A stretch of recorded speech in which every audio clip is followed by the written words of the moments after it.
Dit twee vraagjes. En luister nou mooi. Luister nou baie mooi. U ken die antwoord. Wat dit is hoe u die antwoord gaan uitsit.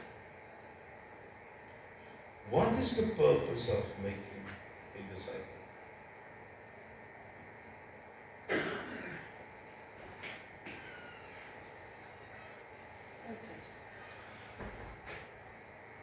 What is the purpose for making of more of all a disciple? Building the kingdom of God.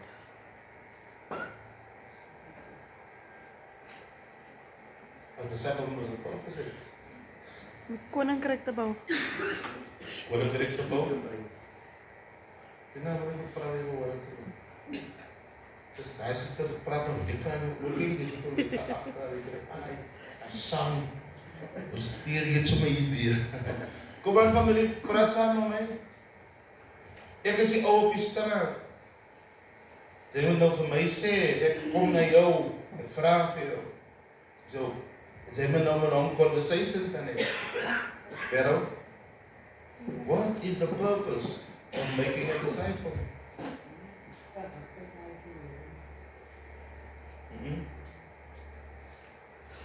Wat is die doel van 'n disipel?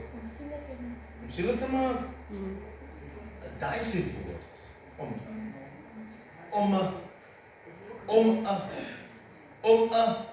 Julle is vas op die pad.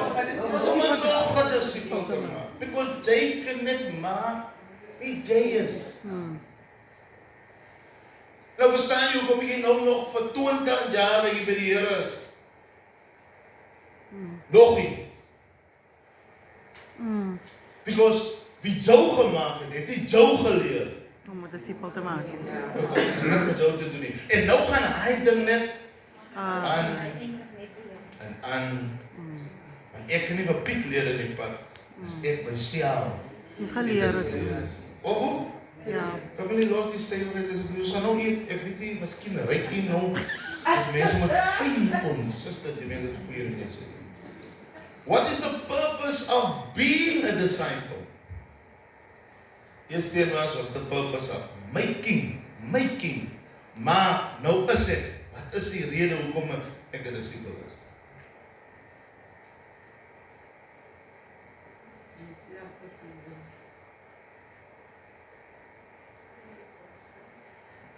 What is the purpose of being a disciple? Dit het klaar gewerk in die eerste een. Sal antwoord.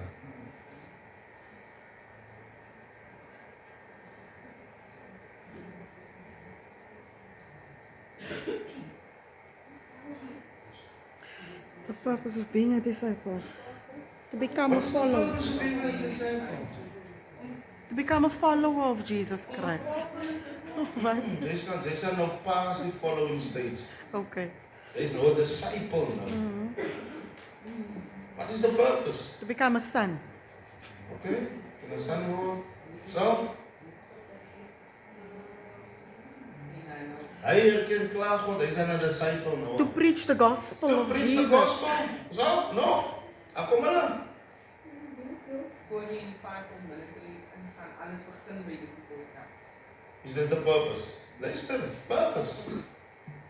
Hoekom het ek doorlosie? Wat maak hy? Nou wat maak met 'n disipel? Dit was nog goed wat gesê is. En hy moet preek, wat hy gesê? Gospel. Preach the gospel. Win souls. Nou sê jy nou, jy nie vergeet. Wat is die wat is die wat is die woord nou? Jy het nou Requirements. Requirements van 'n follower. Okay. Kom maar, dit mos raak jou vorm. Wat is die requirements? Selfverhouding.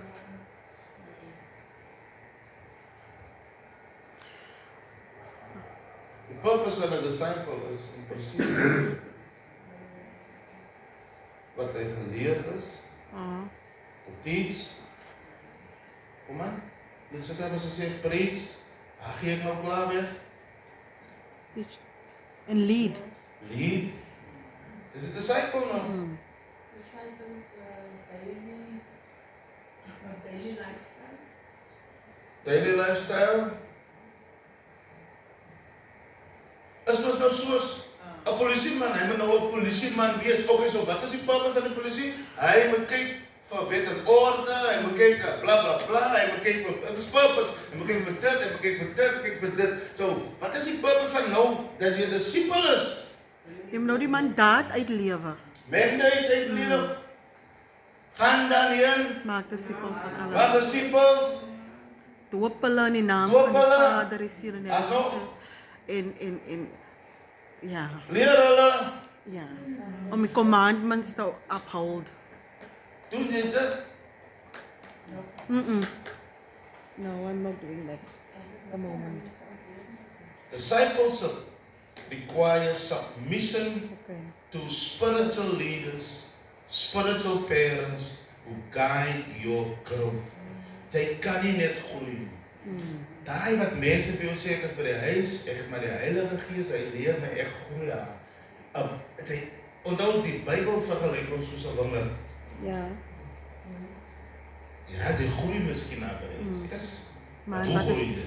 en wat is jy connected? Hoe groei jy? Because die wingerd het 'n spesifieke manier Hoe hoe jy moet groei. Ek het daar by parels en mense geleer. Hulle sit hy stokke aan. Anders dan gaan hy nie regop, dan gaan hy die kant toe. Dat hy reguit groei. So ja, jy het miskien jou private life met die Here, yes. That's good. But as jy as 'n disipel en hoe hy in die eerste plek as disipel gekom sonder dat jy iewers gesit het dit? Because 'n disipel kan nie homself maak nie. Oh. Ja. Come on. Ja. So discipleship requires submission. And beloveds, ek gaan oor die ding preek. Ek gaan 'n bom aflaat gaan in George. Submission in die Bybel is to give yourself. Ja. See, submission in a ranking one above And the other one. is to give yourself for good manship, for service. Want hoe gaan ek die service wat die Here in jou gesit het, uit jou uit kry? As jy nie jouself Gee nie. render. En om jouself te render is om jouself te submit. En as daar nie submission en dis baie belangrik, dan kan daar nie 'n release van power kom of authority nie. Dat kan nie. En ek het al die vir ons verduidelik, ons kry nie krag van Eskom nie. Eskom is die authority. But ons kry krag Die by die municipality. munisipaliteit wat aan ons verskaf. Ons gaan koop ons daar. Maar die krag wat na ons huis toe gaan, kom van substasies af. Kom nou. Yes. Dis nie die regte lyn Daar is van jou huis. Daar is kom toe. Waar is dit Eskom? Mosel. Joburg. Daar loop so lyn. As daai hoeveelheid krag op jou boks moet in wees. Oei, maar dit is. Ons gaan net steek hier daar. Steak. En die was die ding sê ek al die jare. Power that's not under submission Submission. Ja, it's dangerous. is out of control. As jy sê there's a krag, jy gaan nie jou stryd nie. Because everybody's been given the Holy Spirit. And it's power.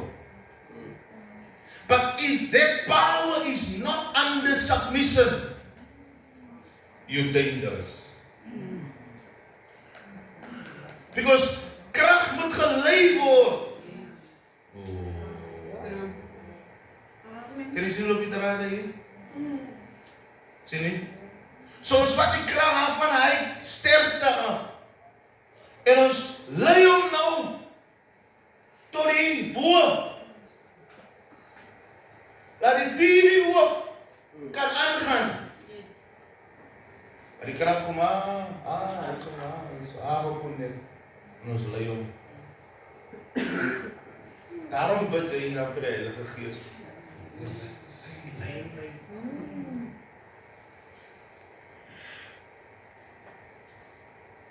As ons nie in submission is nie, né?